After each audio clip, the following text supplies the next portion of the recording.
For the second lesson in this chapter, we're going to take a look at slope and perpendicularity. And what we saw in the last lesson was that if we have lines that are parallel, they're going to have equal slopes. And there's also something special that happens with the slopes with perpendicular lines. And so what we're going to do first is just kind of take a look at that. So in the two pictures that we have here, what we're going to do is determine the slope of both of the line segments in both of the graphs and see if there's any kind of connection there. So the first thing that I'm going to do is find the slope of the segment that goes from A to B, and then I'm going to find the slope of the segment that goes from C to D. And since I have a graph, I can go ahead and I can just count the boxes, the rise and the run. If you'd rather use the formula, you can find the coordinates of A and B and C and D, and then you can use those to plug into the formula y2 minus y1 over x2 minus x1. But again, I have a graph, so I'm going to count the boxes. So to go from A to B, I'm going to rise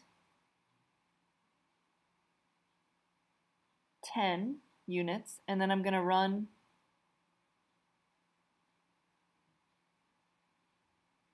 15 units.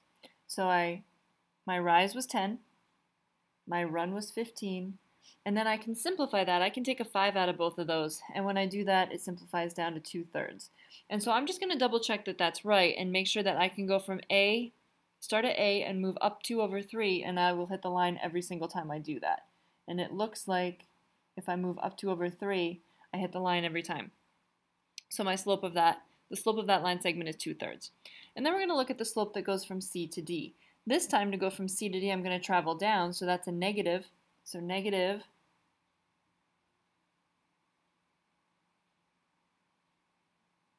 15. And then we're going to travel over 10. So the slope from C to D, we traveled down 15 and we traveled over 10. And now if we reduce that, again, we can take a 5 out of everything. So if we take a 5 out of negative 15, we're left with negative 3, and take a 5 out of 10, we're left with 2. So those slopes kind of look familiar. I have 2/3 and negative 3/2. I see 2's and I see 3's in both of those. But let's do another one just to see what happens here. This time I'm going to find the slope of EF, and then I'm going to find the slope of GH. And so to go from E to F, this time I'm moving up 8 and then over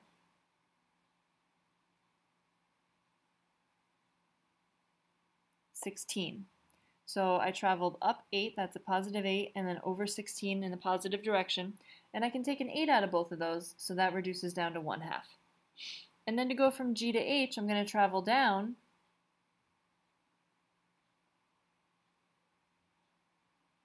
16 and then over 8. So I traveled down 16 and over 8, and that reduces to a negative 2. So with that one, I'm going to actually write it as negative 2/1. And if we take a look at those slopes, this one right here was a positive 2/3, and this is a negative 3/2. This was a positive 1/2, and this was a negative 2/1. So in each case, one of the slopes is positive and one of the slopes is negative.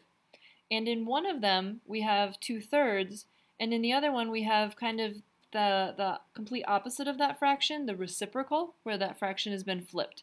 So this one was 2/3, and this one is negative 3/2. This slope was 1/2, this slope was negative 2/1. So what did we notice? We noticed that the slopes were opposites, and we noticed that the fractions were always reciprocals. So if we scooch down a bit on our paper, two perpendicular lines that are not horizontal or vertical, we'll talk about those separately, are going to have slopes that are negative reciprocals of one another. So the negative part is where you change the sign. So if one of the slopes is positive, the other one has to be negative. And reciprocal, that's where you flip the fraction. Okay, so when we say negative reciprocals, there's two parts to that. Change the sign and flip the fraction. All right, so what we have here is an example. We have line segment AB and it has endpoints A and B. And what they want you to do is figure out which of the following would be the slope of something that's perpendicular to AB. So first thing we have to do is find the slope of AB. We don't have a graph, so we're going to go ahead and use the formula, which would be y minus y, so I'm going to do 15 minus 7, over x minus x in the same order. So 3 minus negative 3 would be 3 plus 3. So if we go ahead and subtract, 15 minus 7 is going to give us 8, and then 3 plus 3 is going to give us 6. And now if I look at my options, I don't see an 8 or a 6 in any of those, but that kind of tells me that I should be able to reduce this. I can take a 2 out of both, and I'm left with 4/3. So if the slope of the segment that goes from A to B is 4/3, anything perpendicular to it is going to be the negative reciprocal of 4/3. So if 4/3 is positive, we have to change the sign, and then 4/3, the reciprocal of that would be 3/4. So negative 3/4 would be the slope of the line that's perpendicular to that, which would be choice number 2. All right, so on the back in exercise 3, if a line was drawn through point C in the diagram such that it's perpendicular to the segment AB, at what coordinate would the two lines intersect? So basically we have this line AB, line segment AB, and we're going to draw in some line segment CD, and what we want to do is figure out where the two lines intersect. So we have to know the slope of AB so that we can come up with the slope of this other line that's going to be perpendicular to it, and then we can use that information to figure out where they cross.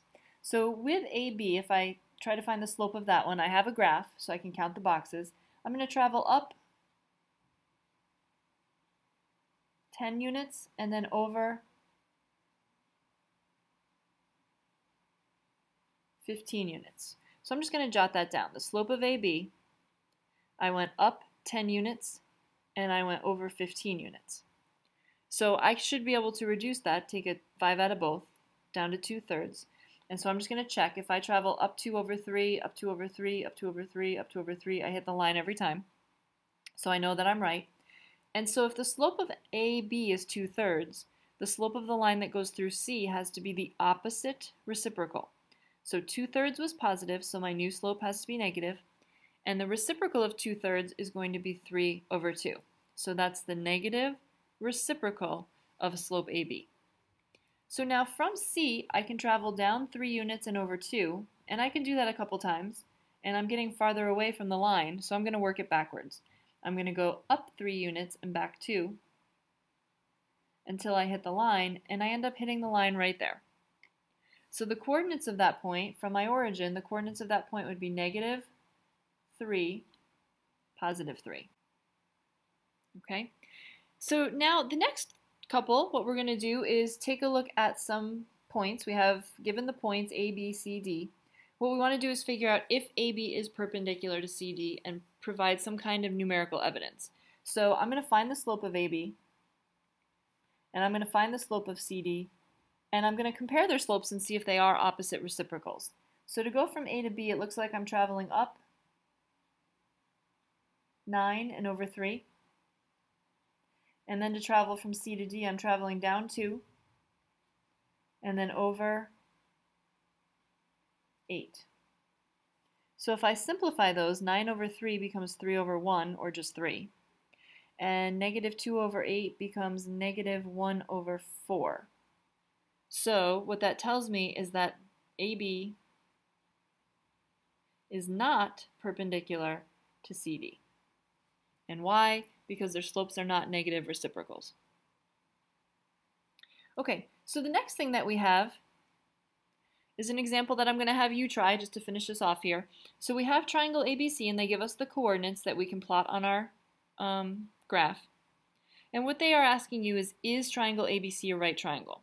So if triangle ABC is a right triangle, then there's a right angle there, which means that you have two sides that are perpendicular. So what you're going to do is plot those 3 points, take a look and try to figure out what side you think is, or where you think the right angle is, and then use those two sides that would create the right angle, find the slopes of those two, and see if they are negative reciprocals.